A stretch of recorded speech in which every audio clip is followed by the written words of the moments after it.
రాష్ట్రంలోని బీసీ సంఘాలు అంటున్నాయి. స్వయంగా మీ కాంగ్రెస్ పార్టీ ఎమ్మెల్సీ కూడా ఇది చిత్తు కాగితంతో సమానం, దీన్ని కాలబెట్టినా తప్పులేదని కాలబెట్టింది. అందుకే మేము బీఆర్ఎస్ పార్టీగా డిమాండ్ చేస్తున్నాం, వెంటనే రీసర్వేకి ఆదేశించు, 15 రోజుల నెల రోజుల తీసుకొని వెంటనే రీసర్వేకి ఆదేశించి సరైన లెక్కలు తేల్చండి. మేమందరం కూడా చొరవ తీసుకుంటాం. మొన్న అన్నావు కదా, కేసీఆర్ పాల్గొనలే, కేటీఆర్ పాల్గొనలే, ఇంకొకరు పాల్గొనలేదని. మాకు మీరేం చెప్పినారు మీ కులగణనప్పుడు? మొదలు మీరు చెప్పింది ఏంది? స్వచ్ఛందంగా ఎవరు ముందుకు వస్తే వాళ్ళు రండి, ఇచ్చేది ఇవ్వండి అన్నావు. అయినా నాకు తెలియక అడుగుతా, కుంటి సాకులు అడగడం కాదు, కుంటి సాకులు ఎత్తకడం కాదు.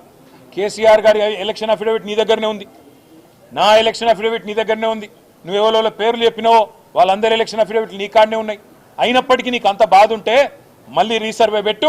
మేమందరం కూడా, ఎందుకంటే మా బీసీలకు అన్యాయం జరిగినప్పుడు మేము కూడా, ఎందుకంటే నీకు సాకులు వెతకడానికి అవకాశం ఇవ్వద్దు కాబట్టి అందరం పాల్గొంటాం, అందరం కూడా నువ్వు కోరిన అన్ని వివరాలు ఇస్తాం. కానీ బీసీలకు అన్యాయం చేసి తప్పించుకునే ప్రయత్నం ప్రభుత్వం చేయొద్దని చెప్పి మేము డిమాండ్ చేస్తున్నాం. రీసర్వేకి ఆదేశించడంతో పాటు 42% రిజర్వేషన్ అని చెప్పి బీసీ డిక్లరేషన్లో ఏ మాట అయితే చెప్పినవో ఆ మాట ఖచ్చితంగా నిలబెట్టుకోవాలి. మొన్న నువ్వు అసెంబ్లీ పిలిచినప్పుడు మేము అనుకున్నాం, చట్టబద్ధత కల్పిస్తావేమో, 42% రిజర్వేషన్ బిల్లు తెస్తావేమో అనుకున్నాం. నువ్వు బిల్లు తేలే, కేవలం సొల్లు మాత్రమే తెచ్చినావు.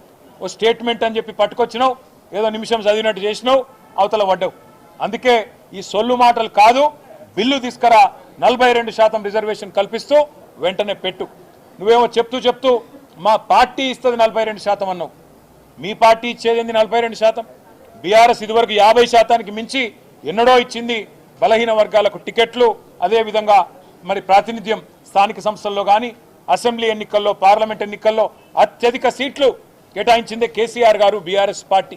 మొన్న పార్లమెంట్ ఎన్నికల్లో 12 జనరల్ సీట్లుంటే ఎస్సీ ఎస్టీ కాకుండా ఈ రాష్ట్రంలో, అందులో 6 అంటే 50% బలహీన వర్గాలకు కేటాయించింది బీఆర్ఎస్ పార్టీ. అట్లే శాసనసభ ఎన్నికల్లో మీరు మోసం చేసినారు కాంగ్రెస్ పార్టీ వాళ్ళు.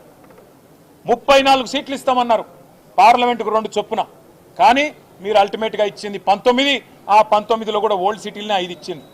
అందుకే అంటున్నాం, మీకంటే ఎక్కువ 34 సీట్లు చెప్పకుండానే బలహీన వర్గాలకు 34 సీట్లు ఇచ్చి మా చిత్తశుద్ధిని ఇదివరకే చాటుకున్నాం.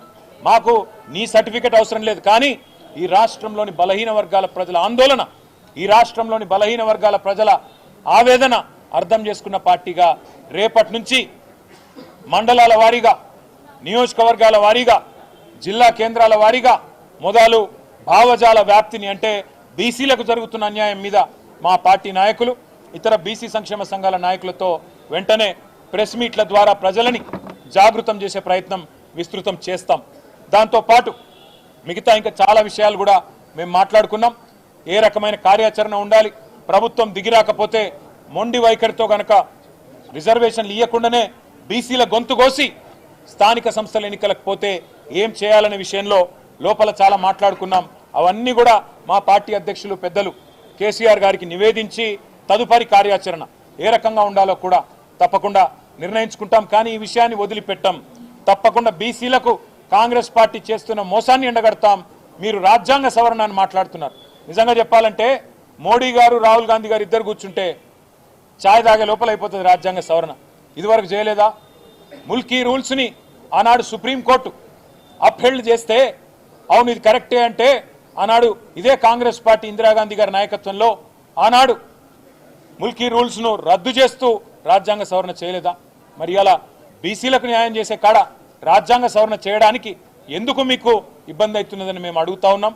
రేపటి నుంచి అందరినీ కూడా జాగృతం చేస్తూ మండలాల వారీగా, నియోజకవర్గాల వారీగా, జిల్లాల వారీగా మొదలు ప్రెస్ మీట్లతో మొదలు పెడతాం, చిన్న చిన్న సమావేశాలతో మొదలు పెడతాం. తదుపరి కార్యాచరణ ఎట్లా ఉండబోతుందో పెద్దలు కేసీఆర్ గారితో ఒకసారి అంతర్గతంగా చర్చించిన తర్వాత ప్రకటిస్తామని చెప్పి కూడా తెలియజేస్తూ రేపటి నుంచి మా నాయకులందరూ కూడా జిల్లాల వారీగా, నియోజకవర్గాల వారీగా, మండలాల వారీగా పార్టీ మొత్తం కూడా మరి ఈ కార్యక్రమాన్ని తీసుకుంటుందని చెప్పి కూడా తెలియజేస్తూ మళ్ళీ